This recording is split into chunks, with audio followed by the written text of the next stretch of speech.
Indeed, over 50 of those officers in trying to do their jobs were injured, but as you point out, they were poorly led. This was a surprise to no one. The president had advertised it. Hell, this went out in a group email to every QAnon nutjob and white supremacist and neo-Nazi and anti-Semite within hundreds of miles. Yet I want to read you this from the Washington Post.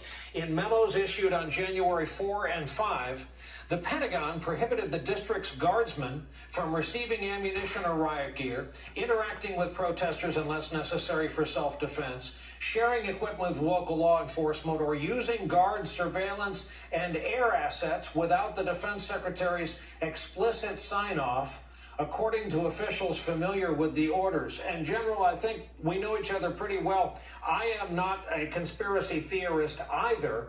And yet, reading the tea leaves here, you would think that some kind of a fix was in. It was complicit. They complied, doing what they thought a 45 wanted to do.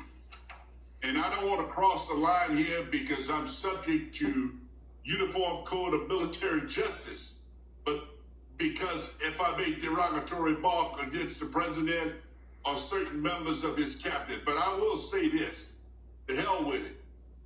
This was total incompetence, and it was complicit by the leadership involved in securing the Capitol because they wanted to please 45 because they thought he would come over.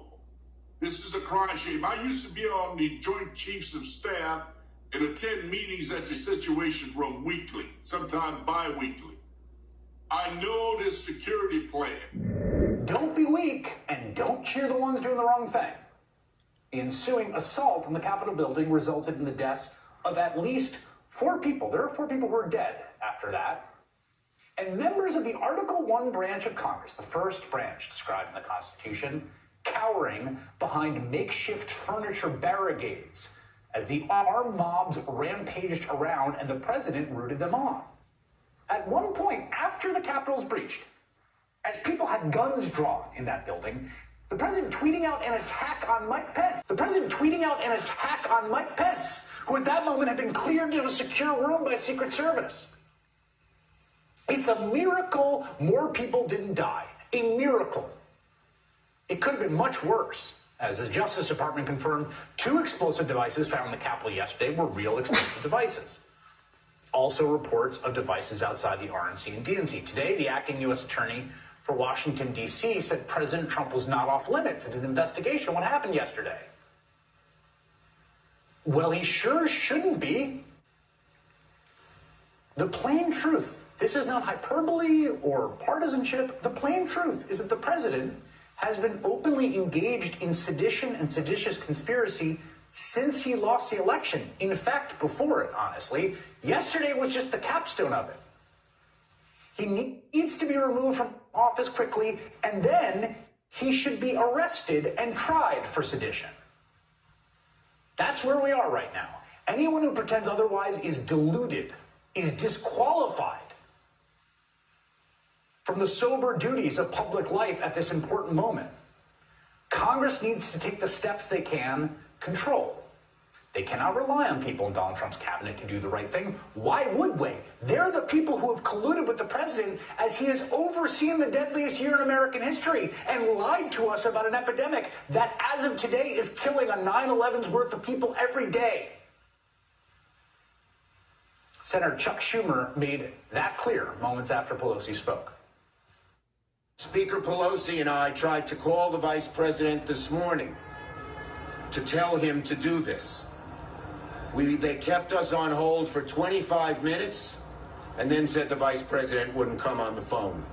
So we are making this call public because he should do it and do it right away. A remarkable time in our country's history. The Sergeant at Arms in the House is responsible for security concerns at the House of Representatives. House Speaker Nancy Pelosi today demanded the resignation of the House Sergeant at Arms, and he complied with that demand, and he has now resigned. The Senate Sergeant at Arms is responsible for security concerns at the U.S. Senate. The majority leader in the Senate, of course, is Republican Mitch McConnell. Just in the last hour, he too asked for the resignation of the Senate Sergeant at Arms, who then resigned immediately. And then a statement by the U.S. Capitol Police Union blasting their own leadership.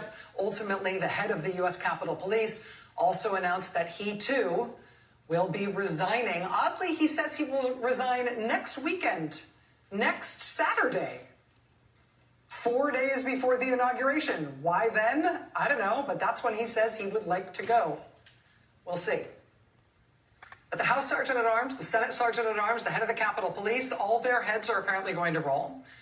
And we've heard from multiple members of Congress, including on the relevant oversight committees, that the catastrophic security failures that allowed the mob of Trump supporters yesterday to storm through the U.S. Capitol, looting, reportedly shooting, vandalizing some offices, ransacking others, menacing members of Congress, attacking outnumbered police officers, all of that which the mob was bent on, but which adequate security preparations should have been fairly easily able to fend off. We are being told by multiple members of Congress that those security failures that led to this will be investigated. And now we know we'll have new leadership for security around the Capitol, et cetera, et cetera. Let's hope they get their ducks in a row by 13 days from now for the inauguration. So on the security side, narrowly defined, we've got firings and resignations and some recrimination. But it's kind of starting to look like that might be it. Like maybe those will be the only recriminations. Like what happened yesterday on Capitol Hill was equivalent to a spate of purse snatchings, or maybe some cars that got broken into, or maybe there was some vandalism. I mean, just listen to this. Listen to Maryland's Governor Larry Hogan today explaining what happened during the height of the rioting at the U.S. Capitol yesterday. Larry Hogan is a Republican. He's actually one of 3 Republican governors now, along with Phil Scott from Vermont and Charlie Baker of Massachusetts, who have called on President Trump to resign immediately or be removed from office now before the end of his term. But this didn't get a lot of widespread attention today. But listen to what we heard today from Maryland's Governor Larry Hogan. Listen to what he described. Happening in the middle of his day yesterday. He was at work in Maryland, which of course is just outside of Washington, D.C. Right in the middle of that meeting with our security team, I got a phone call from House Majority Leader Steny Hoyer, who was calling me saying that he and Speaker Pelosi and Senator Schumer were all together in an undisclosed bunker they've been spirited off to some undisclosed location, that the U.S. Capitol Police was overwhelmed, that there was no federal law enforcement presence, and that the leaders of Congress were pleading with me as the governor of Maryland for assistance from Maryland's National Guard and State Police. I informed Speaker Hoyer and the other leaders that a force of specially trained riot police equipped to respond to civil disturbances, along with members of allied and local law enforcement agencies, were already en route to the Capitol. I also told them that I authorized the mobilization of the Maryland National Guard and that I was ready, willing, and able to immediately deploy them to the Capitol. However, we were repeatedly denied approval to do so. Under federal law, the mayor of the District of Columbia does not have authority over the Guard, and we must receive approval from the Secretary of Defense before we're able to send our Maryland National Guard across the border into the federal city, into the District of Columbia. So we had a little back and forth trying to get that authorization, and approximately an hour and a half later, I got a call on my cell phone from the Secretary of the Army, Ryan McCarthy, who gave us the authority that we needed to be able to move into the city. The initial contingent of Maryland National Guard members were the first to arrive in Washington from out of state. Okay, so that's a remarkable window into what happened yesterday, for which we have to think about what recrimination, what repercussions there will be, what consequences there will be. I mean, here's a congressman The number 2 Democrat in the House under Nancy Pelosi, it's Steny Hoyer. He happens to be a congressman from Maryland, which happens to be the state right next door to Washington, D.C. Steny Hoyer is in hiding with the other leadership in the House and Senate while an armed mob has taken over the Capitol. The Capitol Police are overrun. There's no federal law enforcement presence that they can see at all. And Steny Hoyer, because he happens to be from Maryland, he happens to have the phone number on him of the governor of Maryland. So that he's hunkered down in hiding under fire, and that's who he calls for help. Governor, can you please send some troops or something from Maryland? And Maryland says, sure. Maryland governor says, yeah, we have civil disturbance trained police. We've got hundreds of guard troops that are ready to go. Yes, just say the word. But he can't just say so on his own, right? You can't just send them into DC on your own say so. You need federal authorization. You need the Trump administration to authorize it. And the Trump administration is AWOL. They won't authorize it. Nobody can get a call returned. Governor, what did the Secretary of Defense say? What, in denying authorization for the Maryland National Guard, what was the reason given? Well, none of us really spoke to the Secretary of Defense, but we were repeatedly being told by the National Guard at the national level that we did not have authorization. I was actually on the phone with Leader Hoyer, who was pleading with us to send the Guard. He was yelling across the room to Schumer, and they were back and forth saying, we do have the authorization. And I'm saying, I'm telling you, we do not have the authorization. And so we had multiple times, the general was, we're running up the flagpole, we're ready, don't have authorization, don't have authorization. And then I get a call an hour and a half later out of the blue, not from the Secretary of Defense, not through what would be normal channels. I got a number I don't recognize. Waiting, we're ready. I can't tell you what was going on the other end on the decision-making process. There's been lots of speculation in the media about that, but I'm not privy to what was going on inside the White House or inside the Pentagon. Governor, should that resign? Should we vote for the 25th Amendment? Where are you at with that discussion? Yeah, look, here's where I am. I think there's no question that America would be better off if the president would resign or be removed from office, and if Mike Pence, Vice President of the United States, would conduct a peaceful transition of power over the next 13 days until President Biden is sworn in. Now, how the details of if that's going to happen or how that should happen, I don't know. But as I mentioned, that's a Republican governor. They're the Republican governor of Maryland. He's one of 3 Republican governors who have now called on the president to resign or be immediately removed from office before the end of his term. But think about what Governor Hogan is describing there in terms of how this went, right? An angry and apparently armed mob is overrunning the Capitol. The leadership of the Congress calls him to say they are in hiding. They are under assault. There is no visible federal law enforcement response as far as they can see, and the Capitol Police are overrun. And at that point, the governor of Maryland says, yeah, I've got assets to deploy. I just need the Secretary of Defense. I just need the administration to okay it, to give me the authorization. And apparently, the Secretary of Defense is not taking calls.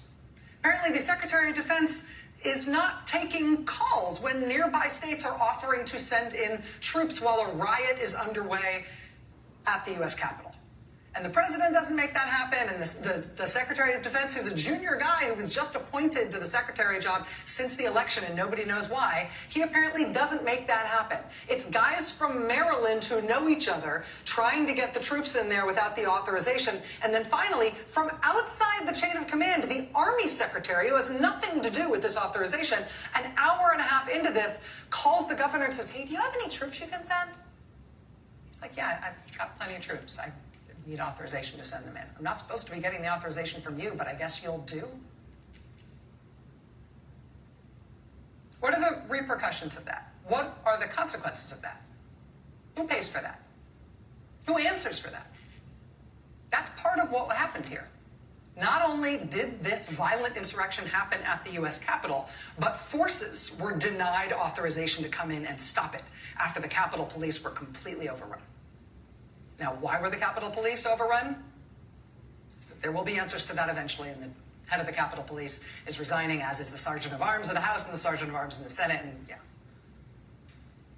But, you know, the president incited a mob to march on the Capitol. He promised them it would be wild.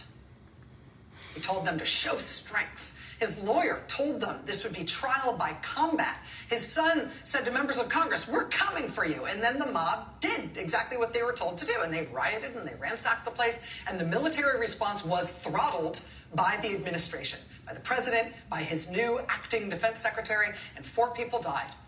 A woman was shot inside the Capitol, 3 others dead outside. In addition to more than a dozen Capitol Police injured yesterday, Ohio Congressman Tim Ryan says tonight that 1 Capitol Police officer is in critical condition tonight because of serious injuries sustained in yesterday's riot. There had been earlier reports that that police officer had died. We are now told that that officer is in critical condition.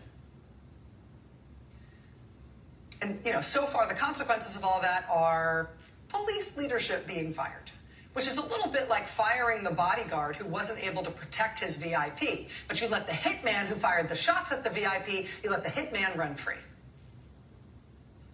The people who have resigned from the Trump administration thus far over the president inciting yesterday's attack on the Capitol, it's kind of a weird list.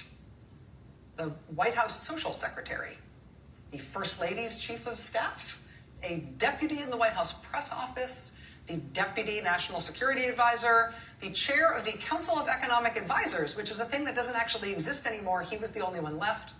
The administration's envoy to Northern Ireland, who used to be White House chief of staff, also a senior cybersecurity guy.